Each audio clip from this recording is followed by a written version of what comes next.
வணக்கம் நண்பர்களே, என் பெயர் தீனா. வயது 24. நான் கோயம்புத்தூர் மாவட்டத்தைச் சேர்ந்தவன். பொதுவாகவே இளைஞர்களுக்கு பெண்களை விட ஆண்டிகளை பிடிப்பது ஒரு தனி ரகம். அப்படி ஆண்டிகளை பிடிக்கும் நண்பர்கள் அனைவரும் ஒரு லைக் போடுங்க. இது எனக்கும் மல்லிகா ஆண்டிக்கும் இடையில் நடந்த ஒரு உண்மைச் சம்பவம். நான் பார்க்க மாநிறமாக இருந்தாலும் 6 அடி உயரம் கொண்டவன். கட்டுமஸ்தான உடல்வாக இருப்பதால் என் உண்மையான வயதை விட கூடுதலாகத் தெரிவேன். இந்த கதையின் நாயகி மல்லிகா, வயது 35. மாநிறத்திற்கும் வெள்ளைக்கும் இடைப்பட்ட நிறம். 2 குழந்தைகளுக்கு தாய் என்றாலும் அவளது உடல் அமைப்பு இன்னும் சிதையாமல் கண்டவர்களை கவரக்கூடியதாக இருக்கும். சேலை கட்டினாலும் சுடிதார் போட்டாலும் அவளுக்கு எடுப்பாக இருக்கும். இளம் வயது பெண்களுக்கு நிகராக ஒப்பனை செய்து கொள்வதிலும் கலகலவென்று கடலை போடுவதிலும் அவள் கில்லாடி. அதுதான் நான் அவளை கவனிக்க காரணமாக இருந்தது. அவளை நான் முதலில் ஒரு கோயில் சுற்றுலா பயணத்தில் பார்த்தேன். ஈரோடு, கரூர் மற்றும் மதுரை மாவட்டங்களில் உள்ள கோயில்களுக்கு செல்லும் 2 நாள் பயணம் அது. முதல் நாளில் சாதாரணமாக தெரிந்த அவள் பயணம் முடிய போகும் நேரத்தில் என்னிடம் லேசாக பேச்சு கொடுக்க ஆரம்பித்தாள். மணி என்ன தம்பி, அடுத்து எந்த ஊருக்குச் செல்வோம் என்று பயண விவரங்களைக் கேட்டாள். அவள் அந்தச் சுற்றுலாவில் தனியாகத்தான் வந்திருந்தாள், உறவினர்கள் யாரும் இல்லை. அதுவே எனக்கு ஒரு நல்ல வாய்ப்பாக அமைந்தது. பயணத்தின் இடையில் அவள் கொண்டு வந்த உணவை என்னிடம் பகிர்ந்து கொண்டாள். நாங்கள் பேச ஆரம்பித்த அந்த நொடியே அவள் என்னை விரும்புகிறாள் என்பது எனக்கு புரிந்துவிட்டது. அந்தச் சுற்றுலா வேனில் நான் கடைசி சீட்டில் உட்கார்ந்து இருந்தேன். அவள் எனக்கு முன் சீட்டில் ஒரு பாட்டியுடன் உட்கார்ந்திருந்தாள். நாங்கள் இருவரும் ஜன்னல் ஓரம் இருந்ததால் எங்கள் நடவடிக்கையை வேனில் யாரும் கவனிக்கவில்லை. இரவு வேன் ஊருக்கு திரும்பிக் கொண்டிருந்த சமயம். நான் பகலில் தூங்கியதால் எனக்கு தூக்கம் வரவில்லை, மற்ற அனைவரும் தூங்கிக் கொண்டிருந்தனர். அப்போது ஒரு மல்லிகை பூ வாசனை என் சுவாசத்தை திக்குமுக்காடச் செய்தது. தூக்கத்தில் கை தெரியாமல் படுவது போல அவள் கை என் மேல் பட்டது. வெள்ளம் திங்க கசக்குமா என்று எண்ணி மெதுவாக அவள் சீட்டின் இடுக்கில் அவள் கை மீது என் கையை வைத்தேன். அவள் கையை எடுக்காமல் அப்படியே இருந்தது எனக்கு இன்னும் துணிவைத் தந்தது. அவள் உடலில் இருந்து வந்த அந்த வேர்வையுடன் கலந்த மஞ்சள் வாசம் என்னை ஏதேதோ பண்ணியது. அந்த இரவு பயணம் ஒரு அழகான நினைவாக மாறியது.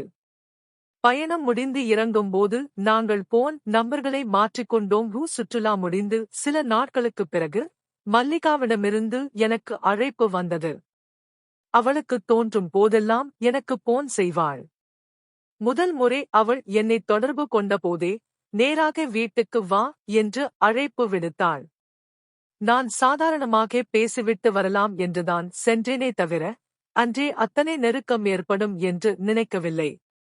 அவள் வீட்டின் கதவை திறந்தபோது இன்முகத்துடன் வரவேற்று எனக்கு காபி கொடுத்தாள். பேச்சு எங்கோ தொடங்கி எதிலோ வந்து நின்றது. என்னைப் பற்றி விசாரித்தாள். காலேஜ் படிக்கும்போது யாருடனும் இப்படி நெருங்கி பழகியது உண்டா என்று கேட்டாள். நான் மிகச் சாதாரணமாக, அப்படி எல்லாம் ஒன்றுமில்லை, நான் நன்றாக படிக்கும் மாணவன். பிடித்து இருந்தால் சைட் மட்டும் அடிப்பேன் என்றேன். அவள் உடனே சிரித்துக்கொண்டே, நம்பிட்டேன். நான் தான் பஸ்ல பார்த்தேனே. நான் தூங்குறேன்னு நினைச்சு நீ என்னவெல்லாம் பண்ணேன்னு எனக்குத் தெரியும் என்று கிண்டலாகச் சொன்னாள். எனக்கு ஒரு நிமிடம் முகம் சிவந்தது. பிறகு அவளது வாழ்க்கை பற்றி நான் கேட்க ஆரம்பித்தேன். அப்போதுதான் அவள் கண்களில் கண்ணீர் அரும்பியது. தன் கல்லூரி படிப்பு முடிந்த உடனேயே உறவினர் ஒருவருக்கு அவசரமாக திருமணம் செய்து வைத்துவிட்டார்களாம். அவர் வாழ்க்கையை அனுபவித்து வாழ்வதை விட சொத்து சேர்ப்பதிலேயே குறியாக இருக்கிறார் தீனா. என் பெற்றோர் வசதியான இடம் என்று பார்த்தார்களே தவிர என் உணர்வுகளை பார்க்கவில்லை என்று கூறி அழுதாள். நான் அவளை தேற்ற முயன்றபோது அவள் சொன்ன விஷயங்கள் என்னை இன்னும் அதிர்ச்சியில் ஆழ்த்தியது. என் கணவர் குழந்தைகளை பெற்றுக்கொள்ள மட்டும்தான் என்னை ஒரு கருவியாக பயன்படுத்தினார். எனக்கும் உணர்வுகள் உண்டு என்பதை அவர் அறியவில்லை. கர்ப்ப காலத்தில் கூட அவர் என்னைத் தொட்டதில்லை. குழந்தைகள் பிறந்த பிறகு சொல்லவே வேண்டாம். இரவில் அவர் மீது தெரியாமல் கை அல்லது கால் பட்டால் கூட எரிந்து விழுவார். என் மனநிலை எப்படி இருக்கும் என்று யாரும் புரிந்து கொள்ளவில்லை என்று அவள் புலம்பினாள். மல்லிகா தன் ஏக்கங்களைச் சொல்லச் சொல்ல எனக்கு அவளது நிலை கவலையாக இருந்தது. அதே நேரத்தில் ஒரு கோரிக்கையை அவள் என் முன்னால் வைத்தாள். நான் உன்னை முழுமையாக நம்புகிறேன் தீனா. என் பல நாள் கனவுகள் இன்று உன் மூலமாக நிறைவேற வேண்டும். இன்று மாலை வரை நான் உனக்குத்தான். நீ எப்படி ஆட்டுவிக்கிறாயோ அப்படியே ஆடும் பொம்மை நான் என்று உணர்ச்சிவசப்பட்டு கூறினாள். அவளது அந்த வார்த்தைகள் என் உடலில் ஒரு மின்னலை ஏற்படுத்தியது. என் கூட பிறந்த தம்பியும் அவளது அருகாமையை உணரத் தொடங்கினான். பழம் நழுவி பாலில் விழுந்த கதையாக நான் அவளை இறுக அணைத்து அவள் நெற்றியில் ஒரு முத்தம் கொடுத்தேன். மல்லிகா அன்றைய தினம் மாலை வரை எனக்காகவே தன்னை அர்ப்பணித்துக் கொண்டாள். ஒரு அரை மணி நேர நெருக்கமான ஓடலுக்குப் பிறகு இருவரும் சேர்ந்து காலை உணவைச் சாப்பிட்டோம். மல்லிகாவின் கணவர் வேலை காரணமாக அடிக்கடி வெளியூர் செல்வதால் எங்களுக்கு சந்திப்பதற்கான வாய்ப்புகள் தாராளமாக கிடைத்தன. இப்போ என் கணவர் வந்துருவார், நீ கிளம்பு. நாளைக்கு வா என்று அவள் வழியனுப்பி வைத்தாள். அடுத்த நாள் எப்போது வரும் என்ற ஏக்கத்துடனேயே அந்த இரவை கழித்தேன். மறுநாள் காலை 9 மணி இருக்கும். நான் அவள் வீட்டு வாசலில் காத்திருந்தேன்.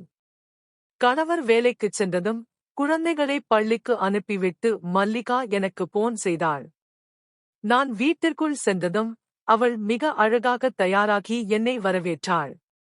முதலில் டீ அல்லது காபி, சில நேரங்களில் குளிர்ச்சியான பானங்கள் எனத் தொடங்கி பிறகு சில கொஞ்சல்கள், சில கெஞ்சல்கள் என எங்கள் உறவு இனிதே தொடர்ந்தது.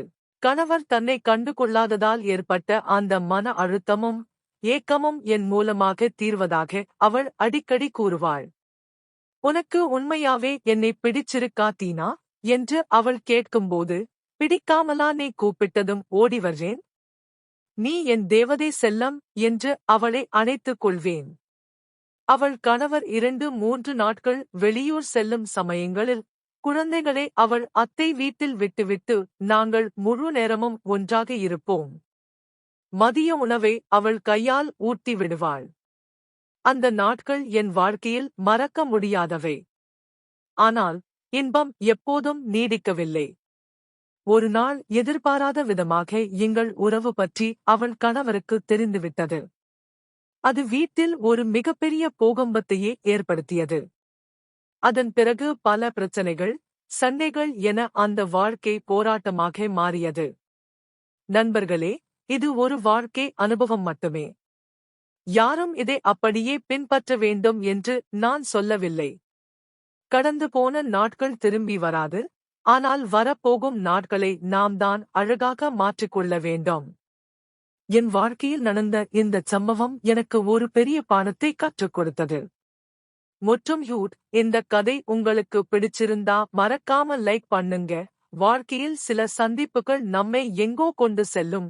ஆனால் அதன் விளைவுகள் எப்போதுமே பாரதூரமானவை என்பதற்கு இந்த கதையே ஒரு சாட்சி.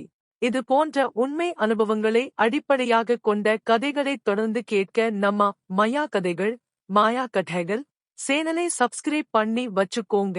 அடுத்த கதை உங்களுக்கு எந்த மாதிரி வேண்டும் என்று கமெண்ட்ல சொல்லுங்க. மீண்டும் ஒரு சுவாரஸ்யமான கதையில் உங்களைச் சந்திக்கிறேன். நன்றி, வணக்கம்.